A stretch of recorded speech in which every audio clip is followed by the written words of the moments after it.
morning, everyone. Welcome back to another episode of Jeff and Paper Gary, a YouTube channel that's mostly about airplane building with a smattering of other things like mini split installs and who knows what else, honestly. It is the 24th of April, Friday. A little cloudy and overcast today, somewhat warm, so I do have the new mini split on and it is cooling the garage nicely. Looking forward to this afternoon when temps are in the 80s to see how it holds up. So today I'm trying to find some friends, if I could, to get some help in here to continue rolling the rudder skins. The leading edge of the rudder skins have to be rolled. Gonna give it a shot by myself to see how well I can do, but it is largely beneficial to have one person at least holding this thing down and turning, because there's a lot going on with that. So gonna dig into that here in just a minute, give it a try. Hopefully we get that buttoned up today, and then I can shelve the rudder until such time that it is fiberglass work. But I'm gonna save that, like I mentioned before. I'm gonna save fiberglass work to do all at once. So wingtips, horizontal stab, rudder, those things all at once. That'll be a way later problem. Today, finish up this rudder and get on to elevators, right? So thanks for tuning in. Let's see what we learn. Okay, everyone, so this video is going to be weird. I'm just going to throw it out there and set the expectation, or level set expectations from the get-go. I bounce around a little bit, kind of ADD style, and I get to a point where I really don't want to work on this rudder anymore by myself, and it seems to be a little fruitless to try to do this in myself, maybe because of some mistakes. But anyway, at some point in time, you're going to see me shelve this. We're going to pivot, and then as soon as I do that in usual fashion, some assistance shows up, and things change. So we'll get into that in a little bit. Right here, you see me looking at that Hippie Pilot's channel, one of my favorite builders, trying to see how he did this. And I went to T-Flight Tim, my other favorite builder, and I will say T-Flight Tim, that Hippie Pilot, you've heard me mention this before, hosts, purveyors, owners, CEOs, executives, VPs, whatever you want to call them, of the podcast. We are not experts in airplane building podcasts. So it's something that I picked up again. I was listening to it a while back, and I caught up with all of their episodes, and then I kind of dropped off, and recently started listening again. So now, once again, I find myself sitting in a parking lot, not moving, just listening, because I'm enthralled with what they're saying. And there's so much great information in there, not only about Rv-8 building specifically, but avionics choices and, how we deal with things. So if you haven't listened to that before, please tune in, give it a try. It's super awesome. Love those guys.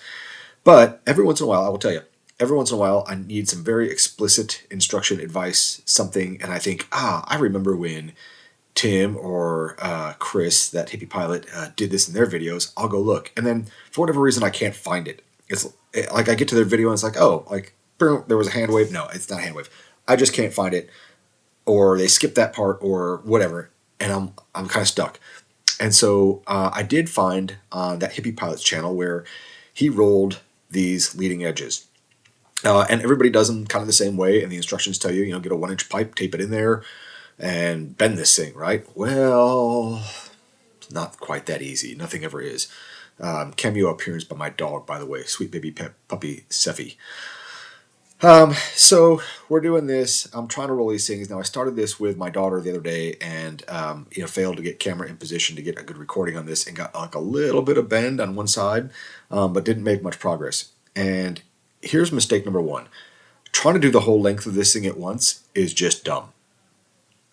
So what I learned by watching that Hippie Pilot is he cut pieces of 1-inch PVC and taped them in, drilled some holes in there so you can put like a punch through the end of it to have some leverage to torque on it, and bent these things like one section at a time. So we'll get back to that in a minute. Here you see me attempting to start on an elevator and realizing, hey, I'm missing one of the stiffeners here. So I obviously screwed one of the stiffeners up, didn't order new ones, and so after trying multiple pieces of material laying around, I decide, all right, we'll shelve that one until I order the correct part, and I'll start working on the left elevator, which is a little bit different than the right, because you see this big cutout here. That's where your elevator trim tab goes. And I had to do a bunch of work getting caught up to where I was on this. So looking at this bar, understanding that I have the doublers in place already and the reinforcement plates, and I've drilled all those, and I've drilled the nut plates in, and I've got these things clecoed together.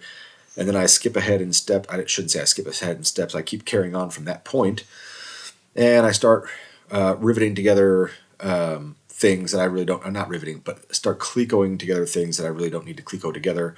Only to find out, like, hey, dummy. Step number one is to put the stiffeners in, and I have not put the stiffeners in. So it's a stop work, really. You're going to see me here in just a second or few cleco a bunch of crap together, only to have to go undo all that stuff. And I think Live Action Jeff will tell you what a folly that was. So what I will say on this one is there's a difference, of course, between the right and the left. The left having the trim tab there, and then the trim tab elevator.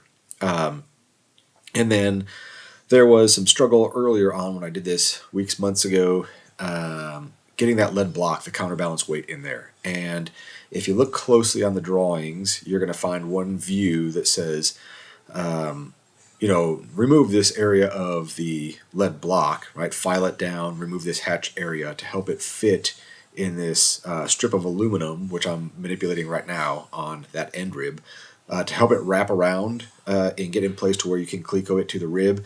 And then when you get all that together, you drill those holes through there. So that's a little bit of a challenge. You got to remove some of that lead, and then I use a little mallet to kind of form things into place to get it to fit. But Live Action Jeff is going to catch you up on the folly here in just a second.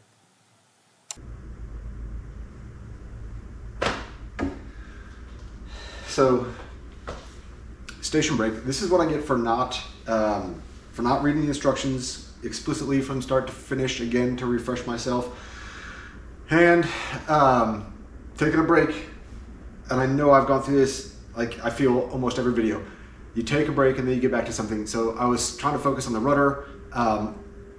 Every video that I watch says, bending this rudder skin would be so much easier if you had 2 more hands or 4 more hands or whatever. And so I thought, why fight with it? Why not just get the 2 or 4 more hands over here? So I've called some friends. Hopefully they're going to show up later today and make that job a little easier. Everything I do is kind of like a risk, right? Consequence and risk. What are the chances of me dorking up that skin because I'm impatient and I'm trying to do it all by myself, which doesn't earn me anything but ego points. So I was like, I'm just going to wait until I have somebody else here so I can hold that thing just right and roll it and not end up creasing that skin and ruining it. Cool. I'm going to set that aside and go back to the elevators, which I started on at some point in time and then walked away from and trying to remember. So I just didn't do anything disastrous. It didn't cost me any parts, but I just spent a whole bunch of time clecoing things together only to find out that, hey, I didn't back rivet the stiffeners into these things yet, which means I got to take all this stuff apart, start over, probably do some priming today and a bunch of dimpling, which is very boring work. So we may leave the camera on, we may not. Somebody may show up to help me bend rudder skins. I don't know. Today is kind of a disaster. I shouldn't say it's a disaster. Today is a little off script and unplanned. And that is the price I pay for letting life get in the way of the important thing, which is aircraft building. So this is what we learned today. Let's get back at it.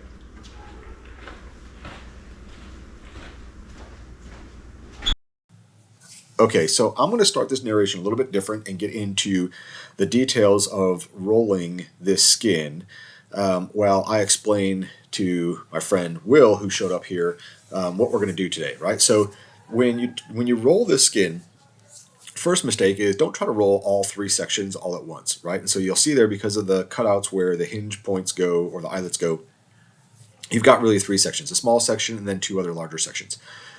I think it's not a great idea to use a long bar and try to get all 3 of those at once. Probably not going to be successful, might be successful, but might make things significantly harder for you. What I saw on that Hippie Pilot's channel was that he used a piece of PVC that was cut shorter per section and drilled some holes in the end of it so you can put a punch in there and kind of leverage and get into bending that. And that's what we did for the bulk of the bending. So really sorry that you missed that. Camera failures, battery failures, didn't turn it on. I don't know what happened, but we didn't catch the film there. But what's important is that when you bend these things, you have to be very careful, and the manual says this, the instructions say this, make sure that you're lifting up so that you don't get downward pressure against the spar and make a crease where that skin, where the spar ends and the skin kind of starts there without support under it. You really have to be careful that you don't crease that material. But you have to get that bar down low enough to start your bend right after that spar so that you can make the distance to the middle of that spar on each half and overlap. And you actually have to go a little past middle, right, because these pieces have to overlap. And I think one side is actually maybe even just a little longer than the other. So consider that when you're overlapping these things. So, if you tape your bar right at the edge of the skin and roll it in, you're going to get a nice bend and curve at the front side, or the I guess the edge of that skin is going to get a great curve, but it's not going to reach over far enough to span more than half the distance of the spar and be able to rivet together with the other one. So be very cautious when you do that. Start with your bar lower, closer to the spar, and do that bend. Hey everyone, out of time for today. Gonna get some cleanup done in the shop, and then next video we'll start focusing on getting our elevators started, or worked on some more. I think we already started on those technically. So thanks for tuning in. Please like, share, subscribe. Until next time, take care of yourselves and each other. This is Jeff and Paper Gary out.